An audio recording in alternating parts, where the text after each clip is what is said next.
Hello everyone. तो कैसे हैं आप सब? आई होप आप सब अच्छे होंगे। स्वागत है आप सभी का आपके अपने चैनल जुनून पढ़ाई का में।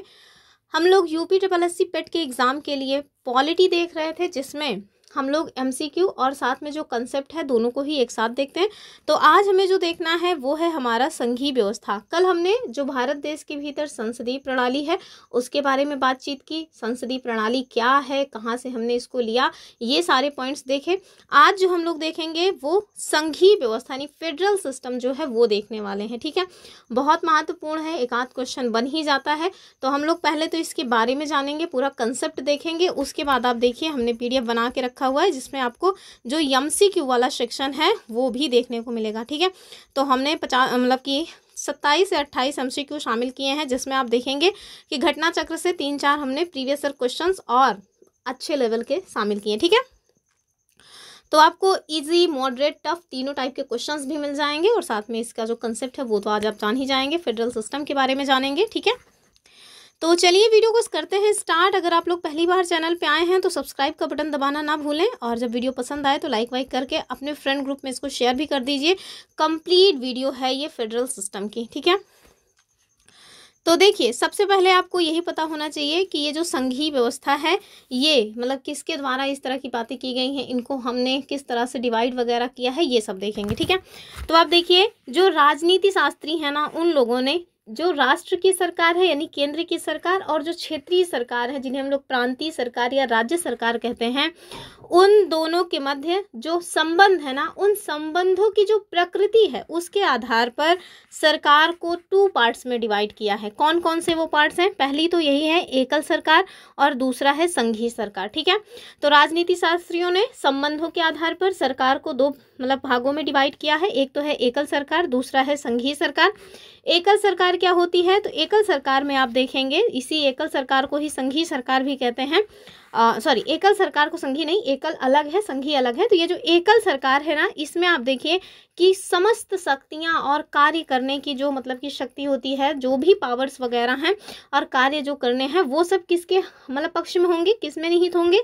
तो केंद्रीय और क्षेत्रीय सरकार में निहित होते हैं। ठीक है, वहीं अगर हम लोग संघीय सरकार की बात करें तो सरकार का जो दूसरा स्वरूप है संघीय स्वरूप, इसमें आप देखेंगे कि संविधान के द्वारा जो शक्तियां हैं उनको डिवाइड कर दिया जाता है केंद्र और राज्य में। ठीक है, या क्षेत्र कि केंद्र और प्रांत में, जो भी आप कहना चाहें। ठीक है, तो आप देखें कि संघीय सरकार में शक्तियों का संविधान के द्वारा डिवीजन होता है, जबकि एकल सरकार में किसी एक में है जो शक्तियां हैं वो निहित होती हैं। ठीक है, अब जैसे हम कुछ एग्जांपल्स देख लेंगे कहाँ पर पूरे देश पूरे जो भी विश्व के देश हैं उनमें आपको कहाँ पर एकल सरकार देखने को मिलेगी और कहाँ पे आपको संघीय सरकार देखने को मिलेगी, इसके एग्जाम्पल्स देखिए। तो देखिए ये जो एकल सरकार वाली प्रणाली है ना, ये आपको कहाँ कहाँ देखने को मिल जाएगी? ब्रिटेन है, फ्रांस है, जापान है, चाइना है, इटली है, नॉर्वे है और स्वीडन है। ठीक है, तो एकल सरकार की जो प्रणाली है वो आपको जिन देशों में मिल रही है, जो मुख्य मुख्य देश हैं उनको ध्यान से देख लीजिए। Britain, France, Japan, China, Italy, Norway and Sweden. तो ज़्यादातर ये आपको कहाँ वाले दिख रहे हैं? तो यूरोप के हैं। ठीक है, और चाइना तो हालांकि एशिया का है। ठीक है, देखिए जबकि अगर संघीय प्रणाली की बात करें तो जो संघीय प्रणाली है वो किन देशों के द्वारा अपनाई जाती है? तो एक तो US है, स्विट्जरलैंड है, ऑस्ट्रेलिया है, कनाडा है, रसिया है, ब्राज़ील है और अर्जेंटीना है। ठीक है, तो ये सब वो कंट्रीज़ हैं जिन्होंने सरकार की जो संघीय प्रणाली है उसको अपने यहाँ पे अपनाया हुआ है। ठीक है, देखिए कुछ अन्य नाम भी जाने रहिए, जैसे जो कि राष्ट्र सरकार है उसे हम लोग अन्य कौन कौन नाम से जानते हैं? तो इसी राष्ट्र सरकार को ही संघ सरकार, केंद्रीय सरकार और संघीय सरकार के नाम से जाना जाता है। वहीं अगर हम प्रांतीय सरकार की बात करें तो जैसे हम राज्य सरकार या क्षेत्रीय सरकार या प्रांतीय सरकार के नाम से जानते हैं। तो ये सारे पॉइंट्स आपको पता होने चाहिए। ठीक है, देखिए अगला जो पॉइंट है वो क्या है? वो है कि संघ शासन। ये जो संघ शासन है इसके बारे में हम लोग जानेंगे। ठीक है, तो पहले तो यही जानिए कि ये जो संघ शासन है ये शब्द कहाँ से आया है। ठीक है, तो ये जो संघ शासन है यानी कि ये जो संघ शासन का शब्द आया है, ये संघ जो है ये आया कहाँ से है? तो ये एक लैटिन लैंग्वेज का शब्द है जिसको क्या कहते हैं? फियोडस। क्या कहते हैं? फियोडस। ठीक है, तो इस फियोडस से बना हुआ ये संघ है। ठीक है, और संघ का मतलब क्या होता है ये भी जाने रही है। तो संघ का मतलब होता है संधि या समझौता। ठीक, चलिए अब हम लोग देखेंगे कि ये जो संघ शासन है ना, इसमें आपको दो तरह की चीज़ें मिलेंगी, दो तरह से संघ जो है वो बनाया जाता है। कैसे कैसे? तो पहली जो व्यवस्था है संघ को निर्मित करने की वो है एकीकरण के द्वारा, ठीक है। तो एकीकरण के द्वारा कैसे संघ बनता है? जैसे कोई ऐसी जगह है जहाँ पे सैनिक अव्यवस्था है और आर्थिक रूप से भी वो लोग कमज़ोर हैं, तो वो लोग मिलकर के एक मजबूत संघ बनाने का प्रयास करते हैं। जैसे यूएसए, तो ये जो यूएसए है वो कैसे बना है? आप देखिए कि जब यूके यानी कि जिसको हम लोग ब्रिटेन कहते हैं, ब्रिटेन और फ्रांस ये दोनों हमेशा ही भिड़े पिड़े रहते थे, हमेशा ही इनके बीच टकराव होता रहता था।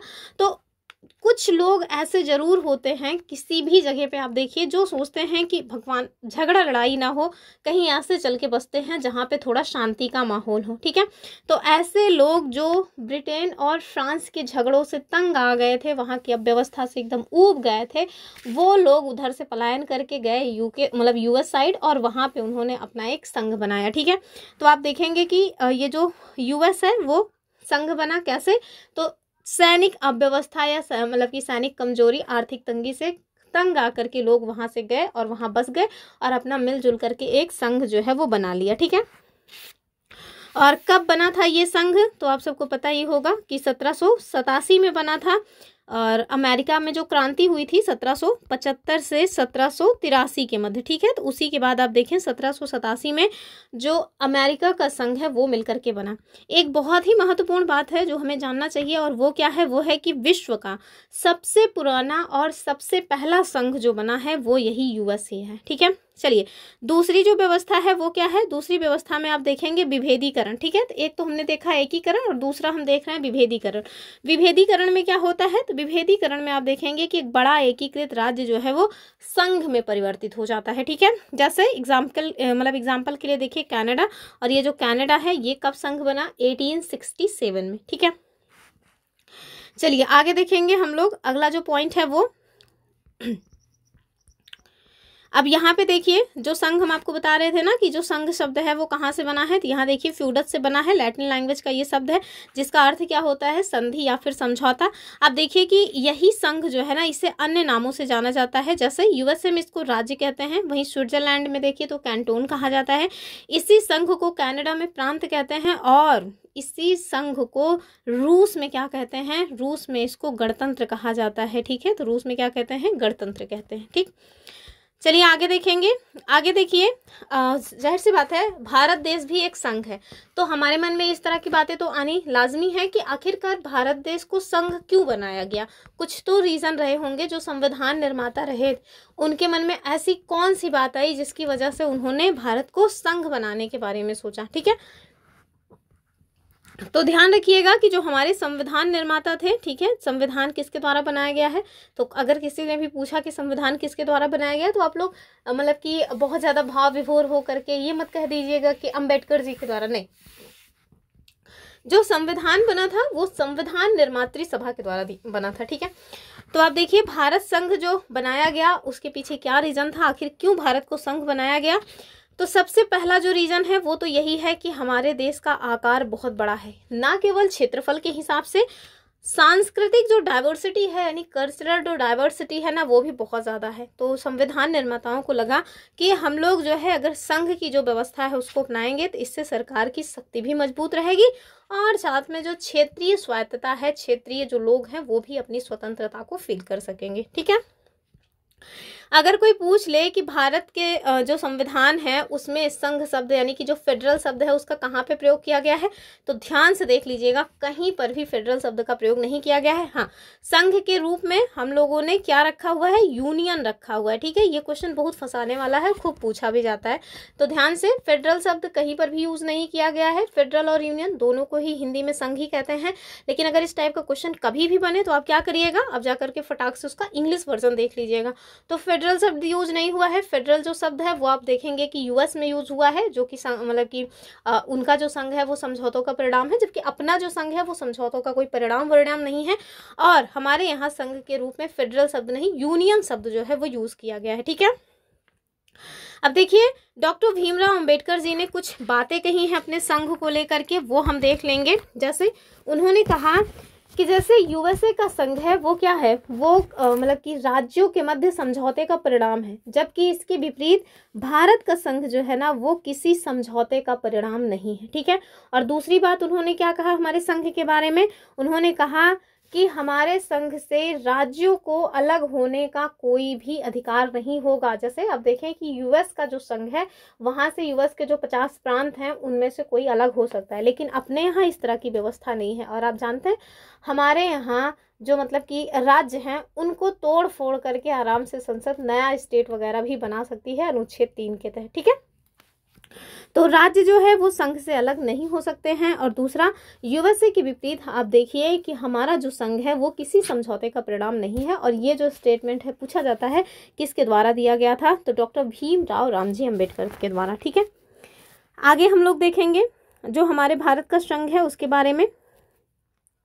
तो सबसे पहले देखिए जो हमारे इंडिया का संघ है जिसे हम यूनियन कहते हैं वो किसके मॉडल पे आधारित है, तो ध्यान रखिएगा ये कनाडाई मॉडल पर आधारित है। ठीक है। तो सशक्त केंद्र के साथ जो राज्यों की व्यवस्था की गई है ये कहाँ की व्यवस्था है, तो ये कनाडा की व्यवस्था है। और यहीं से प्रेरित होकर के हमने भी अपने संघ में इसी तरह का प्रावधान शामिल किया है।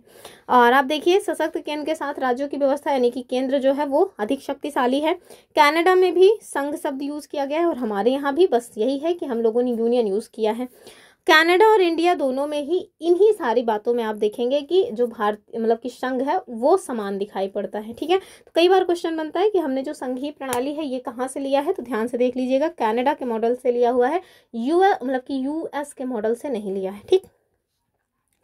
आगे हम क्या देखेंगे, अब हम देखते हैं कि जो भारतीय संघ है ना उसकी संघीय विशेषताएं कौन सी हैं। तो संघ की कौन सी विशेषताएं, संघीय विशेषताएं। ठीक है। तो यूनियन या जो ये संघीय विशेषताएं हैं वो आपको देखना है। चलिए सबसे पहली जो मतलब विशेषता है हमारे संघ की वो क्या है, वो है भैया द्वैध राज पद्धति। क्या है, द्वैध राज पद्धति। इसमें आपको क्या देखने को मिलेगा, थोड़ा इसको छोटा कर लेते हैं तो और ठीक है। तो आप देखिए जो द्वैध राज पद्धति है इसमें आपको देखने को मिलेगा कि संविधान के द्वारा संघ स्तर पर और केंद्र स्तर पर, मतलब कि संघ और केंद्र दरअसल एक ही है, तो संघ और राज्य दोनों के स्तर पर आप देखें तो अलग अलग जो राज पद्धति है वो अपनाई गई है। अर्थात संघ में संघीय पद्धति है, राज्य में राज्य स्तरीय पद्धति है। आप देखें कि प्रत्येक को यानी कि संघ को और राज्य को दोनों को ही संविधान के द्वारा अपने अपने क्षेत्रों में संप्रभु शक्तियां प्रदान की गई हैं, अर्थात दोनों ही अपने अपने क्षेत्रों में सोवरेन हैं। ठीक है। जैसे आप देखिए कि कुछ ऐसी चीजें होती हैं, कुछ ऐसे मामले हैं जिन पे केंद्र का एकाधिकार टाइप का है, जैसे रक्षा हो गया, रक्षा से संबंधित जो भी मामले हैं वो केंद्र के मामले हैं, विदेश से संबंधित जो भी मतलब मामले हैं वो केंद्र के मामले हैं, मुद्रा हो गया, संचार वगैरह हो गया, तो इनसे संबंधित जो भी मामले हैं वो केंद्र के मामले माने जाते हैं। ठीक है। वहीं आप देखिए कुछ ऐसे भी मामले हैं जो राज्य के हैं, जैसे सार्वजनिक व्यवस्था हो गया, हमारे यहाँ पुलिस हो गया, स्वास्थ्य से संबंधित चीजें हो गई और एग्रीकल्चर वगैरह हो गया। ठीक। तो ये तो हमारे भारतीय संघ की संघीय व्यवस्था का पहला जो है लक्षण है। दूसरा जो है वो देखिए, दूसरा है लिखित संविधान। तो आप देखिए किसी भी मतलब की व्यवस्था को अगर उसे संघीय होना है तो एक लिखित संविधान होना जरूरी है। तो आप देखिए भारत देश में भी लिखित संविधान है, ना केवल लिखित संविधान है, आप देखिए पूरे विश्व का सबसे बड़ा लिखित संविधान है। ठीक है। और आप देखिए कि इसमें जब ये हमारा संविधान 26 जनवरी 1950 को पूर्ण रूप से लागू हुआ उस टाइम पे इसमें 395 अनुच्छेद थे, भाग 22 थे, अनुसूचियां 8 थी। हालांकि वर्तमान में आप देखेंगे तो ये जो मतलब की व्यवस्था है, अव्यवस्था मतलब ये दो सिचुएशन है वो चेंज हो चुकी है। अर्थात अभी आप देखेंगे तो 470 से भी ज़्यादा आपको अनुच्छेद देखने को मिल जाएंगे, भाग जो है ये 22 से बढ़ के 25 हो गए हैं और अनुसूचियां जो हैं वो 8 से बढ़ करके कितनी हो गई हैं, 12 हो गई हैं। ठीक है। फिर और तीसरा जो हमारे संघ का लक्षण है वो देखिए शक्तियों का विभाजन। हमने कई बार अपनी वीडियोस में बताया हुआ है कि हमारे भारत के संविधान की अनुसूचियों में एक अनुसूची है जिसे हम कहते हैं अनुसूची 7। ठीक है। तो ये जो 7वीं अनुसूची है, ठीक है, 7th शेड्यूल, इसमें 3 सूचियों की व्यवस्था की गई है। कौन कौन सी, एक तो राज्य सूची, दूसरी है केंद्र सूची और तीसरी है समवर्ती सूची। ठीक है। ये जो 3 सूचियां हैं इनके बारे में जरूर जाने रहिए। जो राज्य सूची है ना, राज्य सूची के मतलब कि राज्य सूची में जितने भी विषय हैं उस पर कानून बनाने का जो अधिकार है वो केवल राज्यों को है। वहीं केंद्र सूची के जो भी विषय हैं उस पर कानून बनाने का जो अधिकार है वो केंद्र को है। वहीं समवर्ती सूची की बात करें तो इसमें जो भी कानून वगैरह दिए गए यानी कि जो भी चीजें दी गई हैं उन पे नियम कानून केंद्र और राज्य दोनों के द्वारा बनाया जाएगा। अगर विवाद होता है तो केंद्र के द्वारा बनाया गया जो कानून है वो मान्य होगा। ठीक है, और आप देखिए केंद्र सूची में कितने विषय दिए गए हैं, तो केंद्र सूची में पहले 97 विषय थे, अभी 90 बचे हुए हैं। वहीं आप देखें राज्य सूची में पहले 66 विषय थे, अभी केवल 59 बचे हुए हैं। और आप देखें कि पहले जो मतलब कि समवर्ती सूची है उसमें कितने विषय थे, तो पहले इसमें मतलब कि 47 विषय थे और अभी इसमें 52 विषय हो गए हैं। क्यों? क्योंकि एक संविधान संशोधन के माध्यम से कुछ राज्य सूची के विषयों को समवर्ती सूची में डाल दिया गया था और वो केवल 5 विषय थे। आप मुझे कमेंट करके बताइए वो 5 विषय कौन से थे। ठीक है, तो ये हुई बात। और एक चीज़ और भी है, और वो क्या है, वो है कि सपोज दैट कुछ ऐसे भी मामले आ जाते हैं, कुछ ऐसे भी विषय आ जाते हैं जो समय के साथ चेंज होता है, यानी कि समय के साथ कुछ नवाचार होता है। जैसे एआई, अब जब संविधान निर्माता संविधान बना रहे थे उस टाइम पे तो एआई जैसी कोई संकल्पना उनके पास थी नहीं, तो एआई से संबंधित जो मामले हैं उन पे कौन कानून बनाएगा, और इन्हें किसी सूची में भी नहीं रखा गया है। तो ऐसी जो चीज़ें होती हैं ना उनके लिए एक अलग सूची होती है जिन्हें हम कहते हैं अवशिष्ट सूची। ठीक है, और अवशिष्ट सूची के विषय पर जो कानून बनाने का अधिकार है वो किसको है, तो वो है केंद्र सरकार को। ठीक, आगे देखिए संविधान की सर्वोच्चता, तो हमने कई बार बताया है कि हमारे यहाँ संविधान सर्वोच्च है। हमारे यहाँ ना तो कोई शासक मतलब कि सर्वोच्च है, ना पीएम है, ना तो पीएम जो है सर्वोच्च है, ना संसद सर्वोच्च है, ना राष्ट्रपति सर्वोच्च है। कौन सर्वोच्च है, तो हमारा संविधान। ठीक है, अगला जो भारतीय संघ की संघीय विशेषता है वो क्या है, कठोर, मतलब वैसे भारतीय संघ की ही विशेषता नहीं, आप देखेंगे कि किसी भी संघ की ये जो मतलब विशेषताएं हैं वो बताई जा रही हैं। अभी हम अलग से देखेंगे कि भारतीय संघ की जो मतलब क्वेश्चन में देखेंगे कौन कौन सी विशेषता हैं, हालांकि ये सब भारतीय संविधान की भी विशेषताएं हैं। ठीक है, तो कठोर संविधान, तो आप देखिए कठोर संविधान, ये आप देखेंगे कि किसी भी संघ की बहुत ही महत्वपूर्ण विशेषता होती है। यद्यपि हमारा संविधान बहुत अधिक कठोर नहीं है यूएस के जैसे। ठीक है, तो और ये कठोर संविधान है या लचीला है ये सब हमें कैसे पता चलता है, तो ये सब हमें संविधान संशोधन की प्रक्रिया कैसी है उसके माध्यम से पता चलता है। ठीक है, अगला जो पॉइंट है वो है स्वतंत्र न्यायपालिका। तो आपको सबको पता ही है हमारे यहाँ स्वतंत्र और एकीकृत न्यायपालिका का जो है वो प्रावधान है। ठीक है, और अंत में क्या है, अंत में है द्विसदनीय विधायिका। तो हमारे यहाँ द्विसदनीय विधायिका का प्रावधान है, एक तो लोकसभा और दूसरा है राज्यसभा। राज्यसभा उच्च सदन कहलाता है, लोकसभा निम्न सदन कहलाता है। तो ये हमारी भारतीय संघ की विशेषताएं रही। ठीक है, इसको ध्यान से देख लीजिए क्योंकि अभी हम लोग एमसीक्यू में भी देखेंगे, आईएएस के द्वारा इस तरह के एमसीक्यू पूछे गए हैं। तो फिर से देखिए भारतीय संघ की कौन कौन सी विशेषताएं हैं, एक तो द्वैध राष्ट्र पद्धति, यानी केंद्र और राज्य के जो मतलब मसले हैं वो अलग अलग डिवाइड हैं संविधान के द्वारा। दूसरा लिखित संविधान, तो हमने देखा कि ना केवल लिखित संविधान है बल्कि पूरे विश्व का सबसे बड़ा मतलब सबसे लंबा लिखित संविधान है। तीसरा शक्तियों का विभाजन, हमने आपको शेड्यूल 7 के बारे में बताया। संविधान हमारा सर्वोच्च है, कठोर संविधान है, स्वतंत्र न्यायपालिका है और द्विसदनीय विधायिका। तो ये सभी संघीय व्यवस्था के लक्षण हैं, यानी कि हमारे भारतीय संघ की विशेषताएं हैं, भारतीय संघ की संघीय विशेषताएं हैं। ठीक है, अब देखिए संघ की कुछ संघीय विशेषताएं तो हैं, लेकिन आप देखें कई मसलों में कई मामलों में आपको देखने को लगेगा कि जो हमारा संघ है ना वो एकात्मक है, यानी कि एकीकृत उसकी कुछ विशेषताएं हैं। यानी कि हमारा संघ ना पूर्ण रूप से संघीय है ना पूर्ण रूप से एकीकृत है, यानी कि दोनों का मिला जुला मिश्रण है। जैसे आप देखिए इकोनॉमी में हम लोग पढ़ते हैं कि हमारी इकोनॉमी ना तो पूर्ण रूप से समाजवादी है ना तो पूर्ण रूप से पूंजीवादी है, हमारी इकोनॉमी कैसी है, मिक्स्ड है। तो वैसे ही आप देखिए हमारा जो संविधान है, हमारे संविधान की जो व्यवस्था है ना तो वो पूर्ण रूप से एकात्मक है और ना पूर्ण रूप से संघीय है, दोनों का ही क्या है, मिश्रण है। ठीक है, चलिए तो हम देखेंगे हमारे यहाँ जो संविधान की एकात्मक विशेषताएं हैं वो कौन सी हैं। तो एकात्मक विशेषताओं में आपको क्या क्या देखने को मिलेगा, सबसे पहले तो आपको सशक्त केंद्र ही मिल जाएगा जो कि हमने कनाडा से लिया हुआ है। ठीक है, तो सशक्त केंद्र है, हमारे यहाँ जो केंद्र है ना वो मतलब कि आपको सबसे मजबूत दिखेगा। राज्यों को उतनी पावर्स नहीं है जितना कि केंद्र के पास है।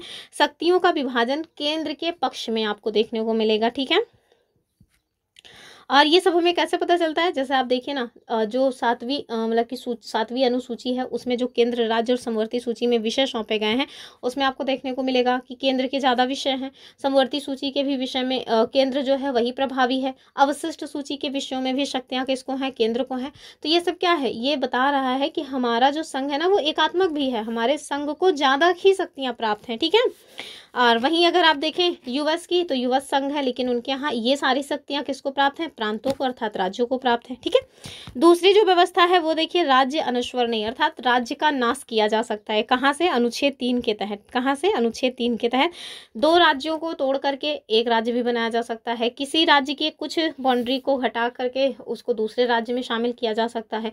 और सबसे बड़ी बात कि ये जो भी काम होंगे ना, ये साधारण बहुमत से हो जाएंगे, मतलब नॉर्मल प्रोसेस से हो जाएंगे। इसके लिए संविधान में संशोधन करने की भी आवश्यकता नहीं है।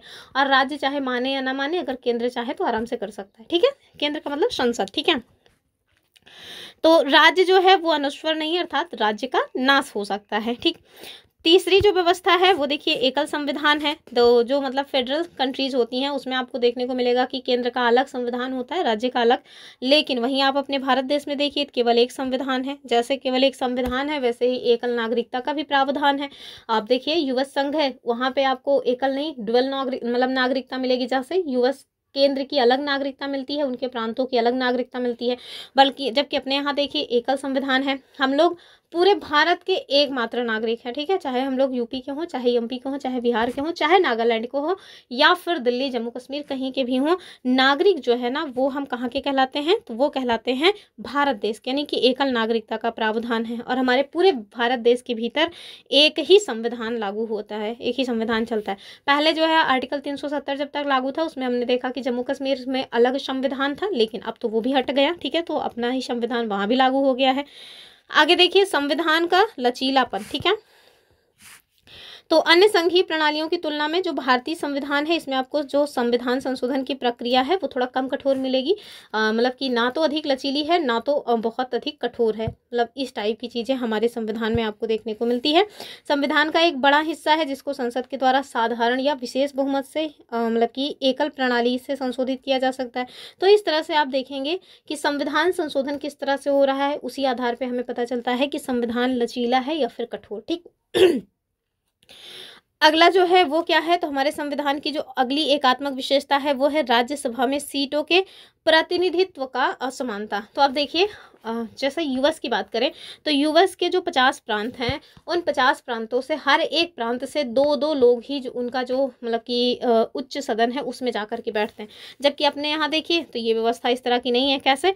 अब देखिए जो छोटे स्टेट्स हैं उनके यहाँ से पता चल रहा है कि एक ही व्यक्ति राज्यसभा में गए हैं, जबकि यूपी जैसे बड़े स्टेट से आप देखिए 31 लोग चले जाते हैं राज्यसभा में।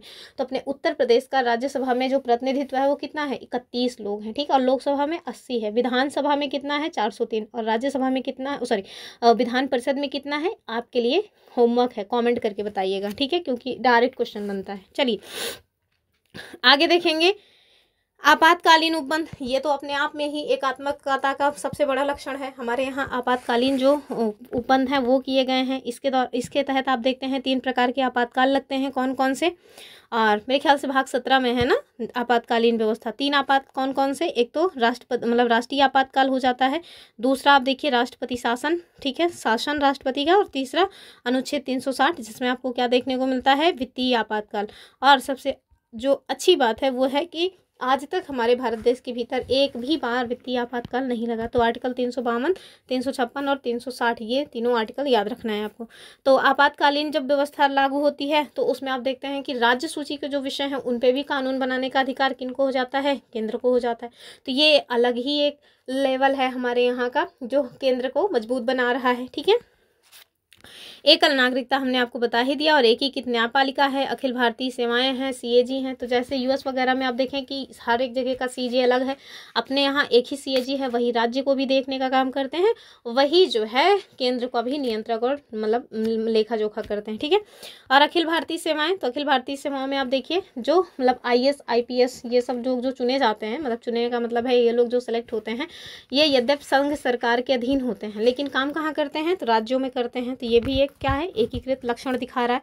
और एकीकृत न्यायपालिका है ही। हमारे यहाँ सर्वोच्च न्यायालय कौन है? हमारा सुप्रीम कोर्ट। राज्यों का कोई सर्वोच्च न्यायालय नहीं होता, राज्यों का हाई कोर्ट होता है। ठीक है, सर्वोच्च न्यायालय की ही जो चीजें हैं वो हर एक न्यायालय में मान्य होती हैं। ठीक, ये सब तो है ही, इसके अलावा भी कुछ चीज़ें हैं, जैसे राज्य सूची पर संसद का प्राधिकार हो जाता है, ठीक है। वहीं आप देखें राज्यपाल की नियुक्ति, तो राज्यपाल की जो नियुक्ति है वो भी केंद्र सरकार के द्वारा राज्यों में की जाती है। ये तो अलग ही तनाव का लेवल बना रहता है। अगर सपोज दैट किसी स्टेट में केंद्र में जो सरकार है जिस पार्टी की, वो उस स्टेट में नहीं है, तो हमेशा ही राज्यपाल और जो केंद्र मतलब कि राज्यपाल और राज्य के प्रधानमंत्री, राज्य के जो मतलब कि मुख्यमंत्री हैं, उनके मध्य तनाव बना ही रहता है। जैसे दिल्ली में अभी तक आप लोग देख ही रहे थे, अब तो दिल्ली में ठीक ही हो गया है सब, क्योंकि जो केंद्र में है वही दिल्ली में भी आ गई है सरकार, ठीक है।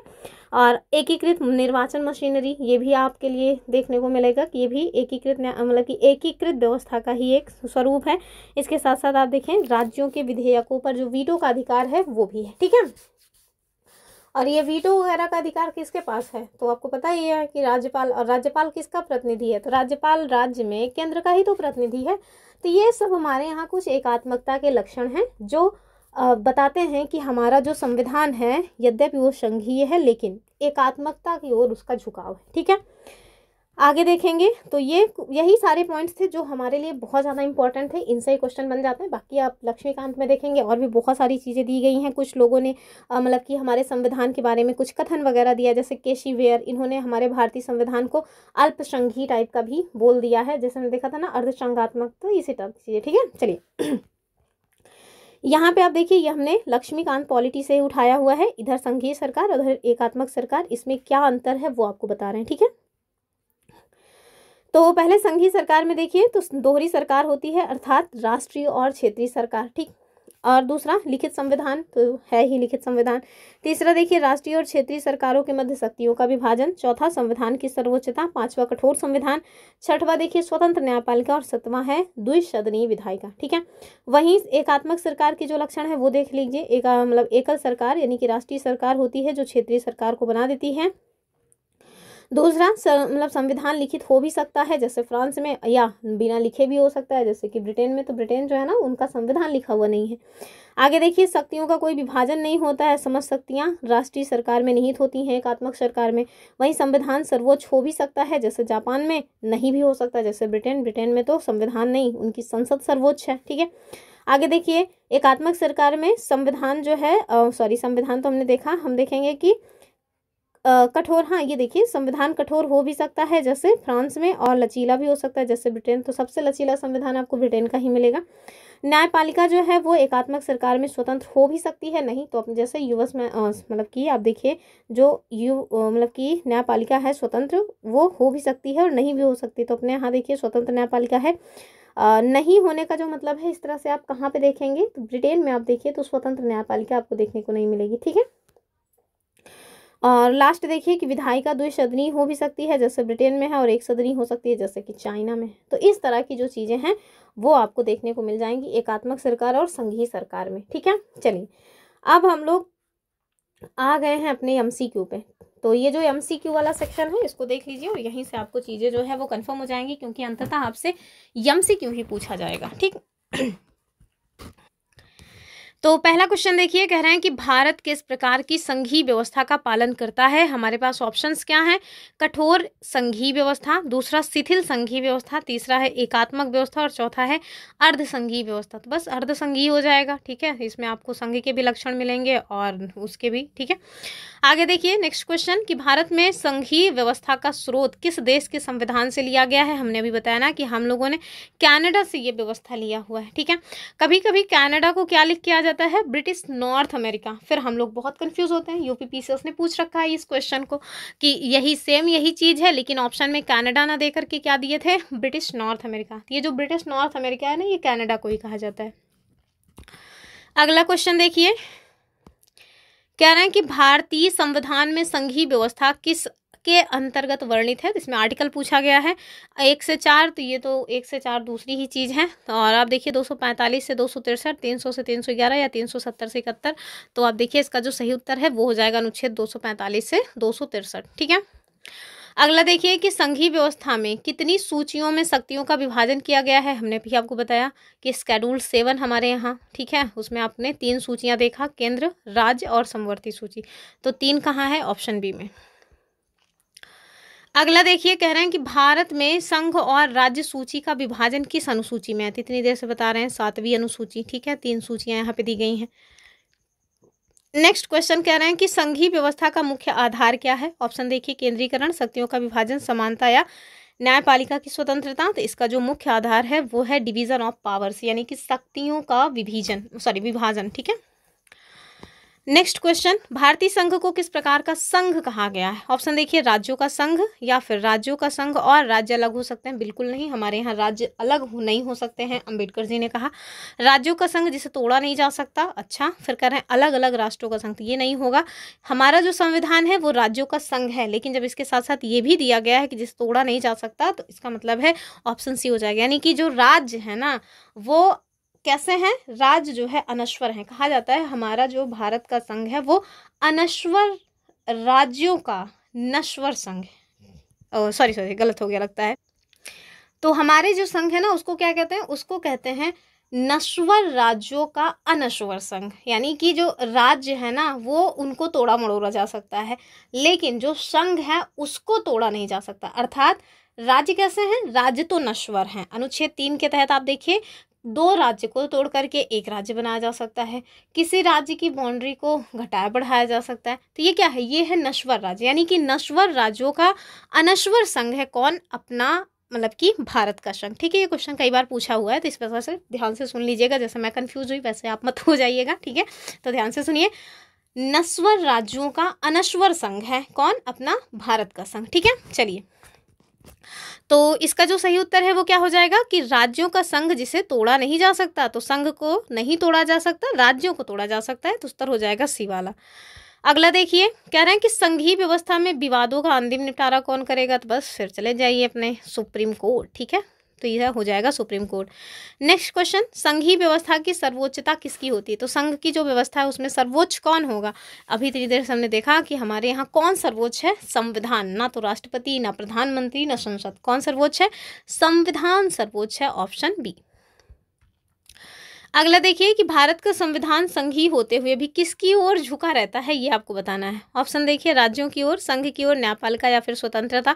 तो हमने देखा ना कि सशक्त केंद्र के साथ जो राज्यों की व्यवस्था है वो की गई है। अर्थात एकात्मकता के जो लक्षण है वो हमारे संघ में देखने को मिलते हैं। यानी कि जो शक्तियां हैं वो किसकी ओर झुकी हुई हैं, तो संघ की ओर झुकी हुई हैं, ठीक है, ऑप्शन बी। अगला क्वेश्चन क्या है कि आपातकाल की स्थिति में संघीय व्यवस्था कैसी हो जाती है। तो जाहिर सी बात है एकात्मक टाइप की हो जाएगी। संघ जो है वो मजबूत हो जाएगा। संघ को राज्यों की जो भी मतलब कि राज्यों की जो शक्तियां थी वो भी उनको यूज़ करने का अधिकार मिल जाता है। तो ये हो जाएगा संघ और मजबूत हो जाता है। यद्यपि पहले से ही मजबूत है, लेकिन अगर नेशनल इमरजेंसी लग गई है तो वो और ही मजबूत हो जाएगा, ऑप्शन बी, ठीक है। नेक्स्ट क्वेश्चन देखिए, और आप लोगों के यहाँ गर्मी का क्या लेवल है जरा बताइए। तो हमारे यहाँ तो बहुत भयानक गर्मी है। कह रहे हैं कि संघ और राज्यों के मध्य जो करों का बंटवारा है वो किस आर्टिकल में है। ऑप्शन देखिए, अनुच्छेद 280। इतना महत्वपूर्ण मतलब ये आर्टिकल है कि मैं क्या बताऊं। इसमें वित्त आयोग के बारे में प्रावधान किया गया है, और वित्त आयोग के बारे में हम लोगों को जानना चाहिए। बहुत ही महत्वपूर्ण आयोग है, इससे क्वेश्चंस बहुत बनते हैं। तो अनुच्छेद 280 जो है ये वित्त आयोग की बात करता है। लेकिन हमसे क्वेश्चन क्या पूछ रहे हैं कि संघ और राज्यों के मध्य जो टैक्स का डिवीजन है वो किस आर्टिकल में बताया गया है। तो ये देखिए हो जाएगा आर्टिकल 270, यानी option C is the correct answer of this question, ठीक। नेक्स्ट देखिए, कह रहे हैं वित्त आयोग का गठन किसके लिए होता है। अभी मैंने आपको बताया आर्टिकल 280 में वित्त आयोग के गठन की बात की गई है। किसके लिए इसका गठन होता है वो बताना है आपको। राष्ट्रपति के चुनाव के लिए बिल्कुल नहीं, न्यायिक नियुक्तियों के लिए बिल्कुल नहीं, योजना के लिए बिल्कुल नहीं। ये हो जाएगा टैक्सेस का जो बंटवारा है उसके लिए, ठीक है। आगे देखते हैं। अगले क्वेश्चन में कह रहे हैं अंतर्राज्यीय परिषद का गठन किस आर्टिकल में किया गया है। तो ऑप्शन देखिए, आर्टिकल 260, 263 या फिर 300 या 312। तो ये 312 तो बहुत महत्वपूर्ण है, क्यों या मुझे कमेंट करके बताइए। और इसका जो सही उत्तर है वो जानिए, आर्टिकल 263, ठीक। तो अंतर्राज्यीय परिषद का जो गठन है वो 263 में बात इसकी की गई है। नेक्स्ट क्या है कि भारत के संविधान में राज्यों के पुनर्गठन का अधिकार किसके पास है। तो राज्यों का जो पुनर्गठन है वो कौन करता है, संसद करता है, ठीक है। तो ये उत्तर हो जाएगा ऑप्शन ए वाला। अगला देखिए, अगला जो क्वेश्चन है कि भारतीय जो संघ है इसकी संघीय व्यवस्था की पुष्टि किस शब्द से संविधान की प्रस्तावना में होती है। तो ऑप्शन देखिए, लोकतांत्रिक, गणराज्य, संघीय या भारत एक संघ है। तो क्या है, ये हो जाएगा भारत एक संघ है, ऑप्शन डी वाला, ठीक। और आपको आगे देखना है।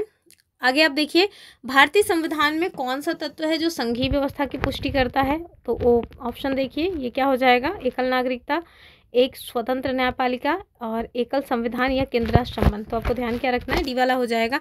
अब देखिए एकल ना संविधान क्यों नहीं होगा? क्योंकि जरूर आप देखिए यूएस भी संघ है, लेकिन वहाँ पे आपको केंद्र और राज्य दोनों का अलग अलग संविधान देखने को मिलेगा। स्वतंत्र न्यायपालिका, तो ब्रिटेन में देखिए स्वतंत्र न्यायपालिका का प्रावधान नहीं है, जबकि वो भी संघ है। एकल नागरिकता, तो ब्रिटेन को देखिए, ब्रिटेन नहीं, यूएस को देखिए, वहाँ की अलग अलग नागरिकता मिलती है केंद्र और राज्य की। तो जो सही एकदम परफेक्ट है वो क्या हो जाएगा? केंद्र राज्य संबंध, ऑप्शन डी। ठीक। अगला देखिए, किस प्रकार की संघीय व्यवस्था भारत में है वो आपको बताना है। सहकारी संघवाद, प्रतिस्पर्धी, सहकारी प्लस प्रतिस्पर्धी या फिर केंद्रीकृत। तो क्या हो जाएगा? ऑप्शन सी, यानी कि सहकारी प्लस प्रतिस्पर्धी संघवाद। ठीक है। नेक्स्ट देखिए, कह रहे हैं कि राज्यसभा को संघीय व्यवस्था का संरक्षक क्यों कहा जाता है? ऑप्शन देखिए, ये राज्यों का प्रतिनिधित्व करती है, राष्ट्रपति का चुनाव करती है, बिल्कुल नहीं, संविधान संशोधन बिल्कुल नहीं, धन विधेयक बिल्कुल नहीं, वैसे भी इन सब में इनकी कोई भी पावर नहीं है। अब देखिए, ये राज्यों का प्रतिनिधित्व करती है, यानी option A is the correct answer. Next देखिए, कह रहे हैं संघीय व्यवस्था का मुख्य लक्षण कौन सा है, ये आपको बताना है। ऑप्शन देखिए, शक्तियों का केंद्रीकरण, बिल्कुल नहीं, शक्तियों का विकेंद्रीकरण, अच्छा, या फिर शक्तियों का मतलब पृथककरण। तो बस ये हो जाएगा डिवीजन ऑफ पावर्स। ठीक है, option C is the correct answer, कि संविधान जो है ये संघीय व्यवस्था है कि नहीं, इसका मुख्य लक्षण होता है डिवीजन ऑफ पावर्स, अर्थात शक्तियों का पृथककरण। नेक्स्ट देखिए, और हाँ, जो मैंने आज आपको मतलब कि ग्राफ बना के चीज़ें बताई हैं, वो सब के सब मैंने लक्ष्मीकांत की पॉलिटी से ही लिया हुआ है। ठीक है, लक्ष्मीकांत में ज़्यादा अच्छे से बताया हुआ था, तो इस वजह से मैंने वहाँ से चीज़ों को कलेक्ट किया। और आप मुझे कमेंट करके बताइएगा, क्या ये तरीका अच्छा लगता है आपको, जो हम बोर्ड पे पहले लिख करके फिर उसको मतलब कि आप लोगों के सामने डिस्क्राइब कर सकते हैं। क्या ये तरीका ठीक लगता है कि नहीं आप लोगों को? चलिए आगे देखेंगे। कह रहे हैं संघीय व्यवस्था के अंतर्गत भारत के राज्यों को कितने प्रकार की सूची में, मतलब सूची से शक्ति मिलती है? अभी हमने देखा था क्या मिलता है, तो ये हो जाएगा राज्य सूची, समवर्ती सूची। ठीक है, तो संघीय व्यवस्था के अंतर्गत भारत के राज्यों को कितने प्रकार की सूची में शक्ति मिलती है? तो बस यही, वो तो राज्य सूची के विषयों पर कानून बनाने का अधिकार है और समवर्ती सूची की। आगे देखिए, क्या ना संघीय व्यवस्था का अर्थ क्या है? ऑप्शन देखिए, सभी शक्तियां केंद्र में निहित है, फिर काहे बात का संघीय। सभी शक्तियां राज्य में, बिल्कुल नहीं। सभी शक्तियों का जो विभाजन है वो केंद्र और राज्य में हो, तो एकदम सही बात है। ठीक है, अगला क्वेश्चन क्या है? कह रहा है कि भारत के संघीय ढांचे को सहकारी संघवाद किसके द्वारा कहा गया, ये आपको बताना है। पटेल जी, बिल्कुल नहीं। जवाहरलाल नेहरू, नहीं। डॉक्टर BR अम्बेडकर जी ने हमारे संघ को क्या कहा? सहकारी संघवाद कहा। ठीक है, ये स्टेटमेंट वगैरह डायरेक्ट बनते हैं, इस वजह से ध्यान से देखिएगा। हमने ऐसे कोई फालतू की चीज़ें इसमें शामिल ही नहीं की है अपनी वीडियो में, जो आपका फालतू का टाइम लॉस कराए, क्योंकि टाइम इतना है नहीं कि फालतू का टाइम लॉस कराने वाली चीज़ें हम लोग देखें।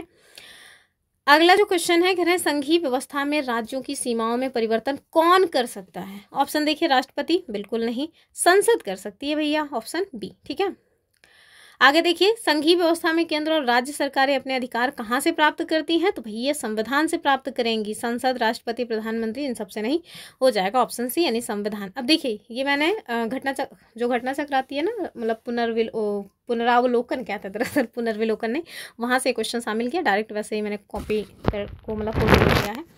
क्या कह रहे हैं आपसे? कह रहे हैं निम्नलिखित में से किसके भी निर्धारित होता है कि भारत का संविधान परिसंघीय है? ठीक है, तो भारत का जो संविधान है वो संघीय है, वो बताइए। इसमें जो ऑप्शंस दिए गए हैं कहाँ से आपको पता चल रहा है? ऑप्शन देखिए, कहना है संविधान लिखित और अनम्य है, तो ऐसा तो नहीं है कि हमारा संविधान अनम्य है, बिल्कुल नहीं ना, पहला तो वैसे ही गलत हो गया। न्यायपालिका स्वतंत्र है, तो ये जरूरी नहीं है कि न्यायपालिका स्वतंत्र है तो वो मतलब कि संघीय हो। अवशिष्ट शक्तियों का केंद्र में निहित होना, तो बिल्कुल नहीं, हमारे यहाँ तो वैसे भी अवशिष्ट शक्तियाँ जो हैं केंद्र में निहित जरूर हैं, लेकिन ये आप देखिए कि मतलब हमारे यहाँ ये अवशिष्ट शक्तियाँ केंद्र में निहित है, जबकि यूएस में आप देखिए राज्यों में निहित है। तो अगर ये संघ का लक्षण होता तो हर जगह एक जैसे होता। तो आप देखिए, इसका जो सही उत्तर है वो क्या हो जाएगा? केंद्र और राज्य के मध्य शक्तियों का डिवीजन। ठीक है, तो कोई राज्य जो है वो संघात्मक है अथवा एकात्मक, ये संविधान के द्वारा संघ और राज्यों के मध्य जो डिवीजन ऑफ पावर्स है इनके आधार पर तय होता है। यदि संघ और राज्यों के मध्य शक्तियों का डिवीजन है तो उस राज्य को क्या कहा जाएगा? संघीय राज्य कहा जाएगा। भारत का संविधान परिसंघीय है क्योंकि केंद्र और राज्यों के मध्य आप देखिए डिवीजन ऑफ पावर्स है। ठीक है, नेक्स्ट देखिए, कह रहे हैं संविधान भारत का कैसा है? कठोर, लचीला, ना कठोर ना लचीला, अंशतः कठोर और मतलब कि अंशतः लचीला। क्या हो जाएगा? ऑप्शन डी, यानी कि मतलब थोड़ा कठोर है और थोड़ा लचीला है। ठीक है, तो अगर हम इसका एक्सप्लेनेशन देखें और देखिए यूपीपीसीएस मेंस 2012 का ये क्वेश्चन है कि जो भारत का संविधान है वो इसको जो है कठोर और नम्य का मिश्रण माना जाता है, यानी कि ना ज़्यादा कठोर है ना ज़्यादा लचीला है, अतः ये अंशतः कठोर और अंशतः लचीला संविधान। ये क्वेश्चन बहुत पूछा जाता है, ठीक है। इसके कतिपय उपबंधों को संसद के द्वारा साधारण बहुमत से ही संशोधित किया जा सकता है, जबकि कुछ ऐसे भी उपबंध हैं जिनके संशोधन के लिए अनुच्छेद 368 कहाँ पे है, ये भाग 20 में, इसके अधीन 2/3 बहुमत की आवश्यकता होती है। साथ ही कुछ विशिष्ट उपबंध हैं जिनके संशोधन के लिए संसद के विशेष बहुमत के अतिरिक्त आधे से अधिक राज्यों के अनुसमर्थन भी आवश्यक होते हैं, ठीक। अगला क्वेश्चन क्या है, कह रहे हैं कि भारत की संसदीय शासन प्रणाली और ब्रिटेन की संसदीय शासन प्रणाली का क्या अंतर है, ये बताना है। तो आप सबको पता है कि ब्रिटेन का जो मतलब कि वो सुप्रीम कोर्ट है वो इतना मजबूत नहीं है जैसा कि अपने यहाँ। तो ये क्या हो जाएगा, न्यायिक पुनर्विलोकन। और हमने ये जो न्यायिक पुनर्विलोकन या न्यायिक समीक्षा की पावर है वो कहाँ से लिए है, यूएस से ली है, ठीक है, ध्यान रखिएगा, यूएस से लिया है। यूके समझ लीजिएगा, वरना यूएस और यूके में आप लोग कन्फ्यूज हो जाएं। अगला देखिए क्या कह रहे हैं कि असर्शन रीजन का क्वेश्चन है। असर्शन क्या है, असर्शन में कह रहे हैं कि भारत के संविधान में एक संघीय प्रणाली का प्रावधान है। तो हम लोग ये पढ़ ही रहे हैं इतनी देर से। कह रहे हैं उसने एक बहुत शक्तिशाली केंद्र की रचना की। हालांकि शक्तिशाली केंद्र की रचना की है, ये बात भी सही है, लेकिन क्या ये जो है मतलब इसकी व्याख्या करेगा कि भारत देश में एक बहुत ही शक्तिशाली केंद्र है, ये कारण है कि भारत के संविधान में एक संघीय प्रणाली नहीं। तो इसका जो उत्तर है वो क्या हो जाएगा कि यद्यपि दोनों के दोनों स्टेटमेंट अपने आप में सही हैं, लेकिन इसकी व्याख्या नहीं कर रहा है, यानी option B is the correct answer, ठीक। तो आप देखिए भारतीय संविधान एक संघीय प्रणाली का प्रावधान करता है क्योंकि केंद्र और राज्यों के मध्य डिवीजन ऑफ पावर्स है, ठीक है। यद्यपि ये पूर्ण संघ नहीं है क्योंकि इसके ऐसे कई प्रावधान हैं जो एक शक्तिशाली केंद्र की रचना करते हैं, जैसे कि हमने देखा ही एकात्मकता के लक्षण क्या है। नेक्स्ट क्वेश्चन क्या है कि भारत में संघवादिता व्यवहारिक नहीं है, और रीजन कह रहे हैं कि भारत एक संघीय राज्य नहीं है, ठीक है। ऑप्शन देखिए, तो कह रहे हैं ए और आर दोनों सही है, व्याख्या भी कर रहा है, तो ये भी नहीं होगा, ये भी नहीं होगा। आप देखिए दूसरा वाला स्टेटमेंट अपने आप में ही गलत है। इतनी देर से हम लोग क्या कह रहे हैं, भारत एक संघ है, और ये कह रहे हैं कि संघ ही नहीं है, तो ये गलत हो जाएगा ना। तो ऑप्शन सी ठीक होगा कि ए वाला मतलब असर्शन सही है, रीजन गलत है, ठीक। अगला देखिए क्या कह रहे हैं आपसे, कह रहे हैं कि भारतीय राज्य व्यवस्था में निम्नलिखित में से कौन सी अनिवार्य विशेषता है जो यह दर्शाती है कि उसका मतलब कि जो स्वरूप है वो संघीय है। ऑप्शन कह रहे हैं न्यायपालिका की स्वतंत्रता सुरक्षित है। दूसरा, संघ की विधायिका में संगठक इकाइयों के निर्वाचित प्रतिनिधि होते हैं। तीसरा, कह रहे हैं केंद्रीय मंत्रिमंडल में क्षेत्रीय पार्टियों के निर्वाचित प्रतिनिधि हो सकते हैं। और लास्ट है कि मूल अधिकार न्यायालयों के द्वारा प्रवर्तनीय है। पहली बात तो मूल अधिकार जो है हाँ न्यायालय द्वारा प्रवर्तनीय है, ये बात सही है, लेकिन इन सब का इससे कोई लेना देना नहीं है। इसका जो सही उत्तर है वो हो जाएगा ऑप्शन ए, यानी कि न्यायपालिका जो है वो स्वतंत्र है, ना केवल स्वतंत्र है, एकीकृत न्यायपालिका भी, ठीक है। आगे देखिए ये क्वेश्चन क्या कह रहे हैं कि निम्न में से कौन एक भारत के संविधान का संघीय लक्षण नहीं है। ध्यान से देखिए, पूछ रहे हैं संघीय लक्षण नहीं है। ऑप्शन देखिए, केंद्र और राज्य के मध्य शक्तियों का बंटवारा, ये तो है। पूर्ण रूप से लिखित संविधान, ये भी है। एकहरी नागरिकता, स्वतंत्र न्यायपालिका, तो आप देखिए यही हो जाएगा ऑप्शन सी, क्योंकि सामान्यतः आप देखिए जो संघ है पूर्ण रूप से उनके यहाँ दोहरी नागरिकता का प्रावधान होता है, जबकि हमारे यहाँ एकहरी नागरिकता का प्रावधान है, ठीक है। तो यही इसका सही उत्तर हो जाएगा ऑप्शन सी वाला। तो ये आप देख लीजिएगा, ठीक है। अगला क्या है, अब देखिए ये आ गया है क्वेश्चन, बड़ा सा क्वेश्चन है। क्या कह रहे हैं कि भारतीय संघीय व्यवस्था में कौन से एकात्मकता के तत्व पाए जाते हैं। आपको ध्यान रखना है एकात्मक तत्व कौन से हैं। पहला देखिए लिखित संविधान, तो क्या ये एकात्मक तत्व का लक्षण है, ठीक। दूसरा, कठोर संविधान। तीसरा, संविधान की सर्वोच्चता। चौथा है राज्यपालों की नियुक्ति। ध्यान क्या रखना है, एकात्मकता के तत्व पूछ रहे हैं, ठीक है। तो एकात्मक लक्षण, तो लिखित संविधान ये एकात्मक लक्षण तो है नहीं, तो पहला तो वैसे ही हट जाएगा, और पहला हटा तो ये कटा और ये कटा, दो ऑप्शन एलिमिनेट हुए। कठोर संविधान, तो संविधान कठोर होना ये एकात्मकता का लक्षण ये भी नहीं है, तो दूसरा वाला भी निपटा दीजिए। अब देखिए अगर आपको ये दोनों पता है तो फिर और आगे आपको कम से कम चाहे पता हो या नहीं उत्तर हमें मिल जा रहा है ऑप्शन डी वाला, ठीक है। तो उत्तर तो मिल गया, लेकिन अन्य भी जो है वो देख लीजिए। राज्यपाल की नियुक्ति, तो हमने एकात्मकता के लक्षण में देखा था कि राज्यपाल की नियुक्ति की जाती है, तो पहला तो यही होगा। शक्तियों का विकेंद्रीकरण, तो शक्तियों का विकेंद्रीकरण ये एकात्मकता का लक्षण नहीं है, ये तो संघीय लक्षण है, तो ये तो वैसे भी नहीं होगा।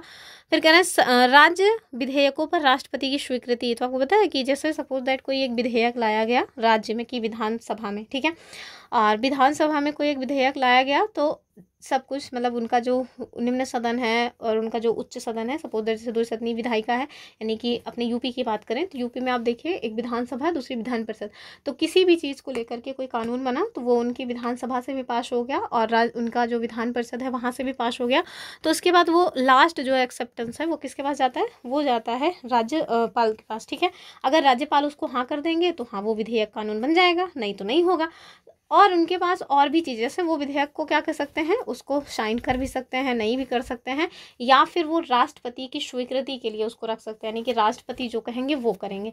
तो ये उनके पास एक स्पेशल पावर होती है। तो ये राज्यों पर मतलब कि राज्य विधेयकों पर जो राष्ट्रपति की स्वीकृति है, ये क्या है, ये एक तरह से एकात्मक लक्षण ही मतलब दर्शा रहा है। तो ये तो होगा। ठीक है, फिर कह रहे हैं संवैधानिक संकट, और ये कहाँ पे संवैधानिक संकट है, कहीं पे ये वाला थोड़ा पॉइंट अजीब लग रहा है। फिर कह रहे हैं एक सर्वोच्च, अच्छा हाँ, संवैधानिक संकट मतलब समझ रहे हैं, नेशनल इमरजेंसी की बात कर रहे हैं भैया। हिंदी इसी वजह से तो बच्चे परेशान रहते हैं यूपीएससी में। बताइए, संवैधानिक संकट, इसको नेशनल इमरजेंसी लिख देते तो क्या दिक्कत थी। तो संवैधानिक संकट को नेशनल इमरजेंसी समझिए। तो ये वाला भी है, लेकिन एक सर्वोच्च न्यायालय, तो ये भी तो एकात्मकता का ही लक्षण हो जाता है। लेकिन आप देखिए इस तरह का कोई ऑप्शन नहीं दिया है जिसमें मतलब ये सभी के सभी शामिल हों। तो जो एकदम नियरेस्ट ऑप्शन होता है हम लोग वही टिक करते हैं। ऑप्शन डी जो है वो इसका सही उत्तर हो जाएगा। ठीक है, ऑप्शन डी। चलिए, तो बस इतने ही क्वेश्चंस थे, और एक बार जो है ज़रूर देख लीजिएगा, जो मैंने नोट्स टाइप के बना के आपको पढ़ाए हैं वो इंपॉर्टेंट है। एक बार जब आप उसको देख लेंगे, समझ लेंगे, तो फिर जो भी क्वेश्चंस पूछे जाएगा, जैसा भी क्वेश्चन पूछा जाएगा, बस पूछने दीजिए, आप उसको करके ही आएंगे। ठीक है, तो हमने पूरी की पूरी एक प्लेलिस्ट बना के रखी है। अभी 2-3 टॉपिक ही और बचे हुए हैं। अब हम लोग कल केंद्र संबंध देख लेंगे, उसके बाद सुप्रीम कोर्ट हाई कोर्ट देख लेंगे, फिर हमारा जो पंचायती राज व्यवस्था है वो देख लेंगे, और इसी के साथ पॉलिटी में जो मतलब चीज़ें दी गई थी ना वो समाप्त हो जाएंगी। अब ध्यान रखिएगा, जीके और जीएस में कुछ उन्होंने पॉलिटी की चीज़ें दे दी हैं, तो वो उसकी बात हम नहीं कर रहे हैं। जो उन्होंने स्पेसिफिक अपना पॉलिटी वाला 5 नंबर का सब्जेक्ट दिया हुआ था, 5 नंबर के जो उनको पॉलिटी में पूछना है, वो हम लोगों ने लगभग समाप्ति की ओर है। ठीक है, तो अगर प्रीवियस वीडियोज़ आपने नहीं देखे उनको ज़रूर देख लीजिए। और 2 तारीख दोपहर 12 बजे से महामैराथन हिंदी का, इसके साथ जुड़ना मत भूलिएगा। चलिए फिर मिलेंगे अपनी नेक्स्ट वीडियो में। और वीडियो पसंद आई है तो लाइक वाइक करके चैनल को सब्सक्राइब कर लीजिए, बेल आइकन जरूर प्रेस करके रखिए ताकि सारे के सारे नोटिफिकेशन वगैरह आपको मिलते रहें। पीडीएफ अगर आप चाहते हैं तो हमारा टेलीग्राम चैनल ज्वाइन कर लीजिए, जैसे क्लास एंड होगी उसके बाद आपको वहीं पे पीडीएफ वगैरह भी मिल जाएंगे। तो चलिए फिर मिलेंगे, तब तक के लिए नमस्कार एंड जय हिंद।